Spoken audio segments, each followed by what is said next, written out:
अरे क्या मैं गलत घर में आ गया हूँ क्या? अरे तुम कौन हो? कुछ कुछ बोलती क्यों नहीं? मैं पुलिस को बुला दूंगा। जिस पर वह कहती है, पुलिस बुलाकर किसे पकड़वाओगे? अपनी वाइफ को। कौन सी वाइफ? मैं तो गोल्डन बैचलर हूँ। जिसके जवाब में वह कहती है, मैं लियू न्यू येन हूँ, वही नाम जो तुम्हारे मैरिज सर्टिफिकेट पर लिखा हुआ है। यह सुनते ही उसे याद आता है और वह कहता है, ओह हाँ शिट, मैं तो भूल ही गया था कि मेरी भी वाइफ है। इसके बाद लियू न्यू येन उसकी तरफ देखते हुए कहती है, अभी कितने बजे हैं और तुम्हारे मुंह से ये कैसी स्मेल आ रही है? कहाँ घूम कर आ रहे हो? जिस पर वह तुरंत जवाब देता है, रिपोर्ट करता हूँ, दोस्तों के साथ गैदरिंग थी, बिल्कुल हेल्दी पार्टी थी, वहाँ किसी फीमेल की परछाई तक नहीं थी। जिस पर लियू न्यू येन कहती है, बेहतर होगा कि ऐसा ही हो। अरे तुम्हें मुझ पर ट्रस्ट करना चाहिए, तुम जब घर पर नहीं होती है तब भी मैं पूरी ईमानदारी से अकेला रहता हूँ। यह सुनकर वह हल्की मुस्कान के साथ कहती है, अच्छा अगर तुम्हें इतना ही अकेलापन महसूस होता है तो कल से मैं यहीं शिफ्ट हो जाती हूँ। जिस पर वह घबराकर कहता है, नहीं नहीं, खुद को इतना परेशान मत करो वाइफ, कंपनी घर से बहुत दूर है। तो क्या तुम नहीं चाहते कि मैं वापस आऊं? चाहता तो हूं, इतना कि रातों की नींद तक उड़ गई है। इसके बाद वह उसकी तरफ बढ़ती है, जबकि वह घबराकर कहता है, मेरे पूरे शरीर से शराब की स्मेल आ रही है, मैं सामने वाले रूम में जाकर सो जाता हूँ। लेकिन लियू न्यू येन उसका हाथ पकड़ लेती है और कहती है, यहीं सो। फिर वह धीरे से कहती है, पहले मैं बहुत बिजी रहती थी,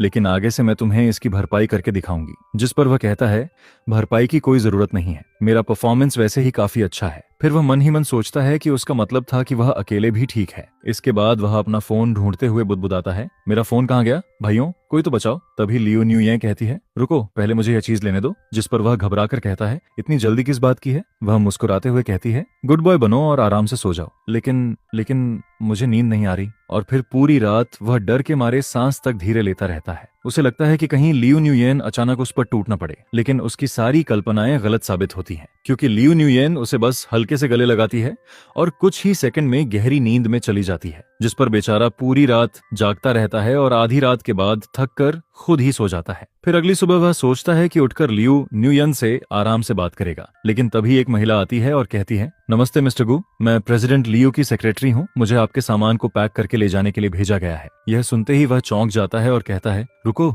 मुझे तो इस बारे में कुछ भी नहीं पता। जिस पर सेक्रेटरी कहती है, डिटेल्स जाननी है तो कृपया लियू प्रेसिडेंट को सीधे कॉल कर लीजिए। इसके बाद वह गुस्से से भर जाता है और कहता है, ये क्या हो रहा है? फिर वह देखता है कि लोग उसका सामान उठाने लगते हैं। जिस पर वह चिल्लाकर कहता है, सब कुछ नीचे रख दो, मेरे सामान को हाथ लगाने की हिम्मत किसने की? अगर मेरा सामान ले जाना है तो पहले मुझे उठाकर ले जाओ। यह देखकर सभी लोग रुक जाते हैं। इसके बाद लियू न्यू येन सामने आती है, जिस पर वह शिकायत करते हुए कहता है, अरे हम कोई सीईओ रोमांस ड्रामा में काम नहीं कर रहे हैं, कोई भी फैसला लेने से पहले कम से कम मुझसे पूछ तो लिया करो। जिसके जवाब में लियू न्यू येन बिल्कुल शांत आवाज में कहती है, मैं अपने हस्बैंड के साथ रहना चाहती हूँ, क्या इसमें किसी को कोई प्रॉब्लम है? यह सुनकर वह तुरंत चुप हो जाता है। फिर लियू न्यू येन पूछती है, क्या तुम्हें कोई प्रॉब्लम है? जिस पर वह हकलाते हुए कहता है, नहीं बिल्कुल नहीं। और फिर मन ही मन सोचता है कि यह औरत सच में बहुत बेशर्म है। इसके बाद उसकी नजर लियू न्यू येन पर पड़ती है। परफेक्ट सूट, शानदार फिगर और ठंडी लेकिन बेहद आकर्षक पर्सनालिटी को देखकर वह पूरी तरह से लॉस्ट हो जाता है। फिर वह खुद को संभालते हुए सोचता है, नहीं अब और नहीं देखना चाहिए, वरना इंसानियत ही खत्म हो जाएगी। जिस पर वह वहां से भागने की कोशिश करता है, लेकिन तभी लियू न्यू येन उसका रास्ता रोककर पूछती है, कहाँ जा रहे हो? वो, मैं बस ऐसे ही वहां से वहां। जिस पर वह उसकी आंखों में देखते हुए कहती है, और मैं क्या करना चाहती हूँ इसका अंदाजा है तुम्हें? यह सुनकर वह बुरी तरह घबरा जाता है। फिर उसी रात उसका दोस्त उसे बाहर ले जाने का प्लान बनाता है और कहता है, आज रात मैं तुम्हें असली दुनिया दिखाऊंगा और तुम्हारा खोया हुआ कॉन्फिडेंस वापस दिलाऊंगा। जिस पर वह चुपके से घर से निकलने की कोशिश करता है, लेकिन जैसे ही वह बाहर आता है, लियू न्यू येन अचानक सामने खड़ी मिलती है। कहाँ जा रहे हो? जिस पर वह तुरंत कहता है, अगर मैं कहूँ कि मॉर्निंग वॉक पर जा रहा हूँ तो क्या तुम मानोगी? यह सुनकर लियू न्यू येन उसे ऊपर से नीचे तक देखती है और कहती है, इतना सज धज कर मॉर्निंग वॉक? इसके बाद वह धीरे से कहती है, अंदर आओ और सो जाओ। यह सुनकर उसके दिमाग में हजारों गलत ख्याल आने लगते हैं, लेकिन फिर भी कुछ नहीं होता। लियू न्यू येन बस उसके साथ रहती है और शांत रहती है। जिस पर वह सोचने लगता है, कहीं ऐसा तो नहीं कि उसे मुझ में बिल्कुल भी इंटरेस्ट नहीं है। लेकिन अगले ही पल वह खुद को समझाता है, छोड़ो, चाहे उसे मुझ में इंटरेस्ट हो या ना हो, मुझे तो कोई इंटरेस्ट नहीं है। हालांकि उसके दोस्त उसकी बात सुनकर हैरान रह जाते हैं और कहते हैं, इतनी खूबसूरत वाइफ होने के बाद भी तुम खुद को रोक लेते हो? मिस्टर गू, तुम सच में कमाल हो। फिर अगली सुबह लियू न्यू येन फिर से जल्दी निकल जाती है, लेकिन जाने से पहले वह उसके माथे पर हल्का सा किस कर जाती है। जिस पर वह सोचता है, वह एहसास इतना रियल था कि सपना तो बिल्कुल नहीं लग रहा था। इसके बाद वह फिर सेक्रेटरी को देखता है और पूछता है, तुम यहाँ फिर क्या कर रही हो? जिस पर सेक्रेटरी वही जवाब देती है, प्रेसिडेंट लियू ने मुझे यहाँ भेजा है, बाकी डिटेल्स के लिए आप उन्हें कॉल कर सकते हैं। यह सुनकर उसे समझ आ जाता है कि यह सेक्रेटरी असल में उस पर नजर रखने आई है। जिस पर वह गुस्से में लियू न्यू येन को कॉल करता है और कहता है, तुमने किसी को मेरी निगरानी करने भेजा है? जिसके जवाब में लियू न्यू येन कहती है, वह तुम्हारी निगरानी नहीं कर रही, बल्कि तुम्हारी कंपेनियन है। बहुत शुक्रिया। क्या मैं इतना अकेला हूं कि मुझे कंपेनियन की जरूरत पड़ गई? जिस पर वह कहती है ठीक है, मैं उसे वापस भेज देती हूँ। लेकिन कुछ देर बाद सेक्रेटरी कहती है प्रेसिडेंट लियो ने कहा है कि मैं 2 घंटे बाद वापस आऊं। यह सुनकर वह और भी ज्यादा कंफ्यूज हो जाता है। फिर जब वह ऑफिस में सभी को ओवर टाइम करते हुए देखता है तब उसे समझ आता है कि आखिर 2 घंटे का मतलब क्या था। इसके बाद लियो न्यू येन उसके सामने बैठकर कहती है मैं खास तौर पर तुम्हारा साथ देने आई हूँ। जिस पर उसकी हालत ऐसी हो जाती है कि वह एक शब्द भी नहीं बोल पाता। फिर वह वॉशरूम जाने का बहाना बनाकर भागता है और अपने दोस्त को मैसेज करता है सर जल्दी बताओ, अगर किसी यान्देरे गर्ल ने टारगेट बना लिया हो तो क्या करना चाहिए? जिस पर दोस्त जवाब देता है बजिन, भगवान तुम्हारी रक्षा करे। वैसे तुम्हारी स्टोरी बहुत पॉपुलर हो सकती है, क्या मैं इसे इंटरनेट पर पोस्ट कर दूं? यह सुनकर वह चिल्लाता है इंसान बन जाओ यार। इसके बाद वह लियो न्यू यन को देखता है जो मुस्कुराते हुए कहती है इस जिंदगी में तुम कभी भी मुझसे दूर नहीं जा पाओगे। जिस पर वह रोते हुए अपने पिता से कहता है पापा क्या मैं डिवोर्स ले सकता हूँ? लेकिन उसके पिता तुरंत जवाब देते हैं अगर ऐसी बात फिर की तो एक थप्पड़ पड़ेगा। यह सुनकर वह मजबूरी में कहता है जी पिताश्री, और फिर उसके पास सच्चाई का सामना करने के अलावा कोई रास्ता नहीं बचता। इसके बाद वह अपने और लियो न्यू यन की पहली मुलाकात को याद करता है। उस समय दोनों एक दूसरे के लिए लगभग अजनबी थे। वे मुश्किल से बात करते थे लेकिन लियो न्यू यन हमेशा उसका ख्याल रखती थी। जिस पर वह सोचने लगता है इतनी केयर करने वाली और वार्म पर्सन क्या सच में इतनी डरावनी हो सकती है? तभी लियो न्यू यन पूछती है क्या सोच रहे हो? जिस पर वह जवाब देता है मैं सोच रहा हूँ कि क्या तुम सच में वैसा कर सकती हो जैसा लोग कहते हैं। इसके बाद उसे अपने दोस्त की सलाह याद आती है यान्डेरे से बचना है तो उसकी बात के खिलाफ मत जाना, और अगर छुटकारा चाहिए तो खुद को उसके आइडियल टाइप के बिल्कुल उल्टा बना दो। यह सुनते ही उसकी आंखें चमक उठती हैं। जिस पर वह मन ही मन कहता है बस यही तरीका है, अगर मैं उसके आइडियल हस्बैंड से बिल्कुल उल्टा बन जाऊं तो वह जरूर मुझसे ऊब जाएगी। और फिर वह खुशी खुशी सोचता है अब मैं फिर से अपनी गोल्डन बैचलर वाली जिंदगी जी पाऊंगा, पैसा भी होगा और वाइफ भी नहीं होगी। यह सोचते ही मुझे सब कुछ शानदार लगने लगता है। सॉरी, मैं तुम्हारी ठीक से केयर नहीं कर पाई। जिस पर मैं पूरी तरह से स्पीचलेस हो जाता हूँ। लियो न्यू यन, आखिर तुम्हें क्या चाहिए? तुम मुझे कब छोड़ोगी? फिर मैं मन ही मन सोचता हूँ क्या अब मेरे पास सिर्फ एक ही रास्ता बचा है? क्या मुझे अपनी किस्मत मानकर किसी का हस्बैंड बनना सीखना पड़ेगा? लेकिन तभी स्टोरी में एक नया ट्विस्ट आ जाता है। लिएनो न्यूएन बिजनेस ट्रिप पर चली जाती है और दूसरे ही दिन न्यूज में उसकी एक बेहद हैंडसम और एलिगेंट आदमी के साथ तस्वीर सामने आ जाती है। जिस पर मैं तस्वीर देखते हुए कहता हूँ वाह, यह फोटो तो सच में मास्टरपीस है। फिर मैं मन ही मन सोचता हूँ अगर लाइफ पार्टनर के लंबे समय तक दूर रहने से ज्यादा एक्साइटिंग कोई चीज है तो वह यही है कि उसका बाहर किसी के साथ अफेयर निकल आए और डिवोर्स की जिम्मेदारी भी उसी की हो। तभी कंसल्टेंट मुझसे कहता है मिस्टर गु, शायद आप थोड़ा शांत हो जाएं, फिर हम कंसल्टेशन जारी रखते हैं। जिस पर मैं कहता हूँ सॉरी,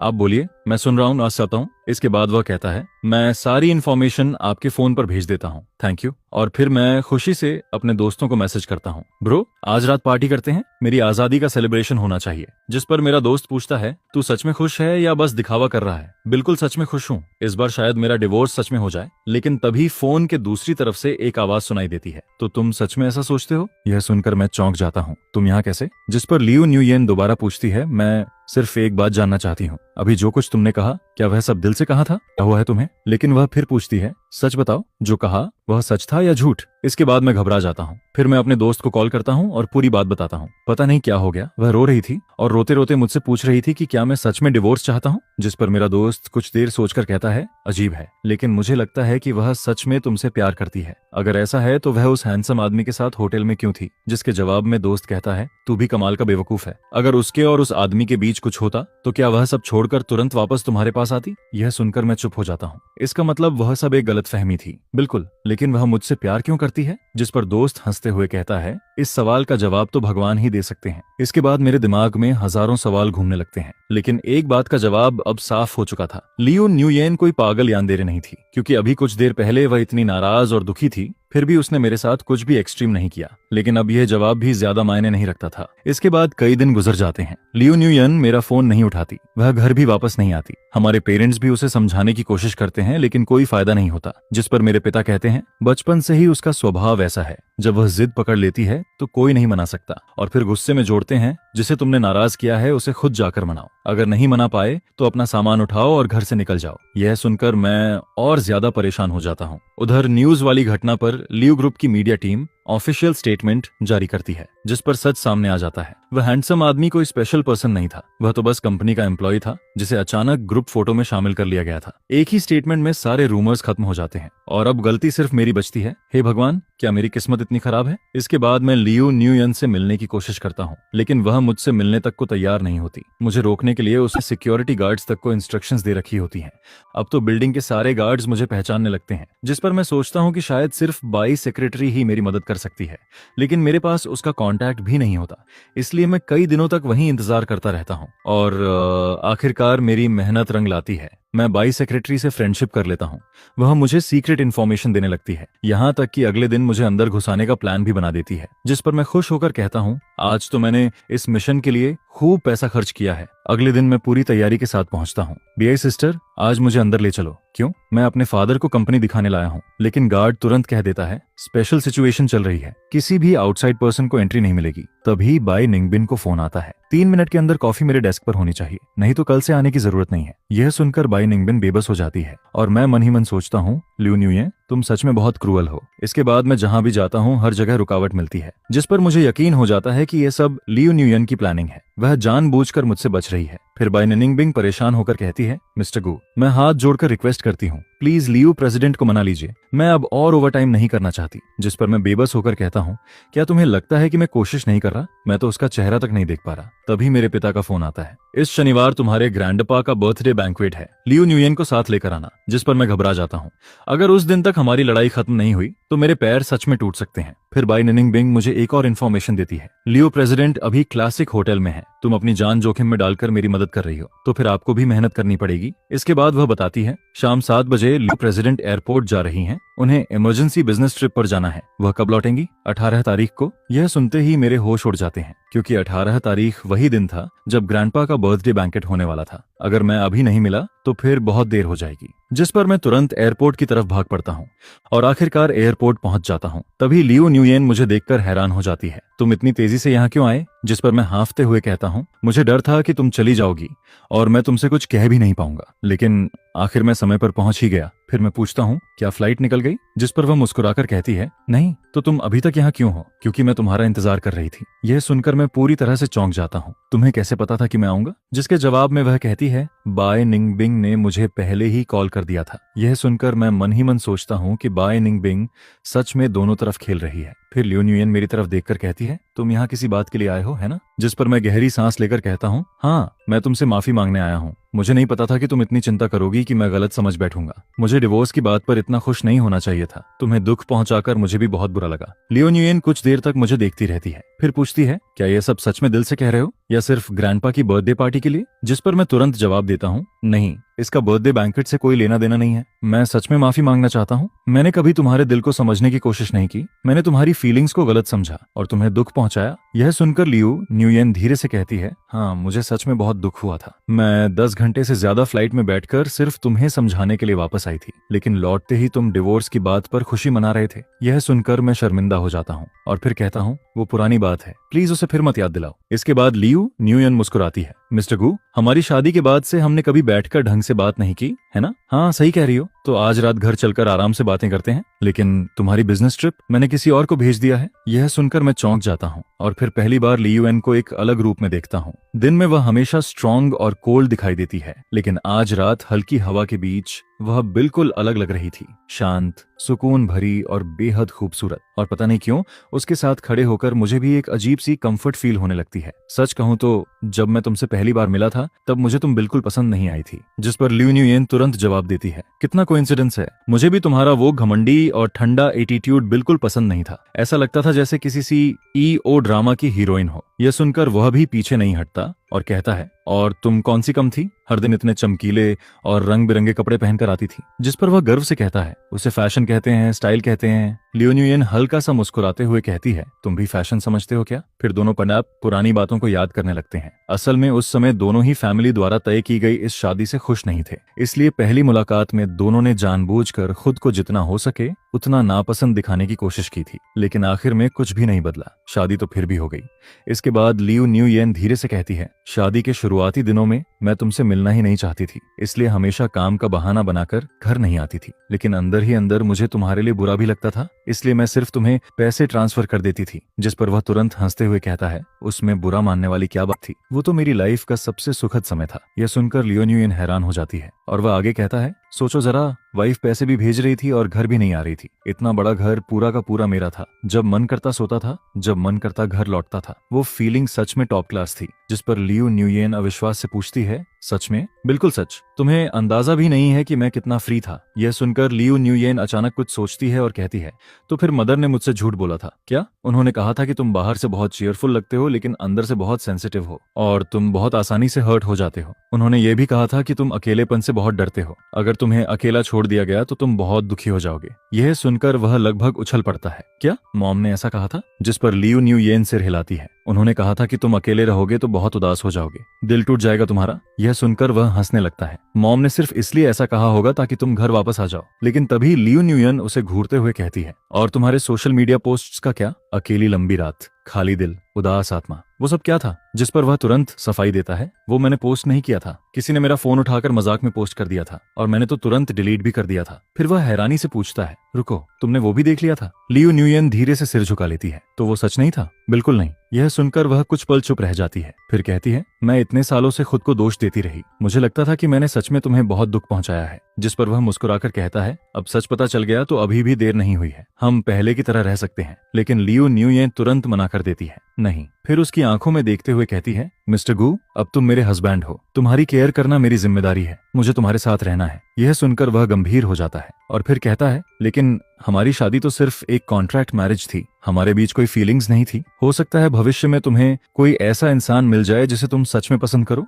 जिस पर लियू न्यू येन बिना झिझक जवाब देती है, किसने कहा कि मेरे दिल में तुम्हारे लिए फीलिंग्स नहीं है? मुझे खुद नहीं पता कि ये कब शुरू हुआ, लेकिन किसी समय तुम मेरे लिए खास बन गए। इसके बाद वह धीरे धीरे अपनी फीलिंग्स बताने लगती है। शायद उस दिन से जब मैंने तुम्हें वेडिंग में कॉर्नर में बैठे बैठे झपकी लेते देखा था। शायद उस समय से जब तुमने चुपके से मुझे बिस्कुट दिया था ताकि किसी को पता न चले कि मैं स्नैक्स खा रही हूँ। या फिर उस दिन से जब हम दोनों ने साथ खड़े होकर बाहर वालों का सामना किया था। या शायद उस समय से जब मुझे तुम्हारी रेयर लेकिन सिंसियर केयर महसूस हुई थी। पता ही नहीं चला कि तुम कब इतने क्यूट लगने लगे। यह सुनकर उसका दिल तेजी से धड़कने लगता है और वह मन ही मन सोचता है, क्या यही प्यार में पड़ने का एहसास है? फिर लियू न्यू येन सीधे उसकी आंखों में देखते हुए कहती है, मिस्टर गू, मैं तुम्हें पसंद करती हूँ और मुझे यकीन है कि यह पसंद एक दिन प्यार में बदल जाएगी। लेकिन तुम, क्या तुम मुझे पसंद करते हो? यह सुनकर वह कुछ पल के लिए चुप रह जाता है। उसे खुद नहीं पता होता कि वह लियू न्यू येन से प्यार करता है या नहीं, लेकिन इस पल में उसे पहली बार अपनी शादी से उम्मीद होने लगती है। जिस पर वह धीरे से कहता है, मुझे नहीं पता, लेकिन शायद मैं कोशिश कर सकता हूँ। यह सुनते ही लियू न्यू येन की आंखें चमक उठती हैं और वह मुस्कुराकर कहती है, आज से मैं सच में तुम्हारी वाइफ बनना चाहती हूँ। जिस पर वह शर्म से दूसरी तरफ देखने लगता है और फिर मन ही मन सोचता है, लगता है आज रात बिल्कुल नींद नहीं आने वाली। इसके बाद ग्रैंडपा की बर्थडे पार्टी का दिन आ जाता है, जहां मॉम दोनों को साथ देखकर खुश हो जाती है। अरे वाह, तुम दोनों का रिलेशनशिप तो काफी अच्छा होता जा रहा है। यह सुनकर वह शर्माने लगता है। मॉम, सबके सामने मत छेड़ो। जिस पर मॉम हंसते हुए कहती है, इसमें शर्माने वाली क्या बात है? तुम्हें पता है तुम्हारी वाइफ को चुनने के लिए हमने कितनी मेहनत की थी? यह सुनकर वह मजाक में कहता है, क्या दोनों फैमिलीज की फाइनेंशियल रिपोर्ट्स कंपेयर की थी? जिस पर मॉम तुरंत डांट देती है, बेवकूफ लड़के, हमने फाइनेंशियल रिपोर्ट नहीं देखी थी, हमने कैरेक्टर और मोरालिटी देखी थी। लियू फैमिली की औरतें प्यार में बेहद लॉयल होती हैं। सिर्फ पैसा ही सब कुछ नहीं होता। हम चाहते थे कि तुम्हें कोई ऐसी लड़की मिले जो जिंदगी भर तुम्हारा साथ दे। यह सुनकर वह भावुक हो जाता है क्योंकि उसे पहली बार पेरेंट्स की मेहनत समझ आती है। फिर मॉम मुस्कुराकर कहती है, जब तुम खुद फादर बनोगे तब पेरेंट्स का दिल समझोगे। इसके बाद लियू न्यू येन पूछती है, मॉम ने तुमसे क्या कहा? जिस पर वह मुस्कुराकर जवाब देता है, कुछ खास नहीं, बस इतना महसूस हुआ कि मैं सच में बहुत लकी हूँ। यह सुनकर लियू न्यू येन भी मुस्कुरा देती है। फिर मजाक में इंटरव्यू लेने लगती है, मिस्टर गू, बताइए, आपकी वाइफ अब रोज घर आती है, इस बारे में आपका क्या ओपिनियन है? जिस पर वह हंसकर कहता है, फीलिंग बुरी नहीं है। फिर वह पुराने दिनों को याद करता है। पहले लियू न्यू येन हमेशा लोगों से दूरी बनाकर रखती थी, लेकिन अब वह हर समय उसके साथ रहना चाहती थी। यह बदलाव इतना बड़ा था कि वह खुद भी हैरान रह जाता है। कुछ दिनों बाद लियू न्यू येन को फिर बिजनेस ट्रिप पर जाना होता है। एयरपोर्ट जाने से पहले वह उससे चिपकी रहती है, जिस पर वह बेबस होकर कहता है, क्या तुम पहले जा सकती हो? तुम्हारे चिपके रहने से मुझे सांस तक नहीं आ रही। यह सुनकर लियू न्यू येन तुरंत नाराज हो जाती है। क्या तुम मुझसे प्यार नहीं करते अब? नहीं, ऐसी बात नहीं है, मैं प्यार करता हूँ। तुम मेरे दिल हो, मेरी जान हो, मेरी पूरी जिंदगी हो। यह सुनकर लियू न्यूये खुश हो जाती है और फिर कहती है ठीक है, मैं जल्दी वापस आ जाऊंगी। इसके बाद वह चली जाती है, लेकिन जाते जाते वह अपने असिस्टेंट को सीक्रेट मिशन दे जाती है, उसे जितना हो सके बाहर बिजी रखना।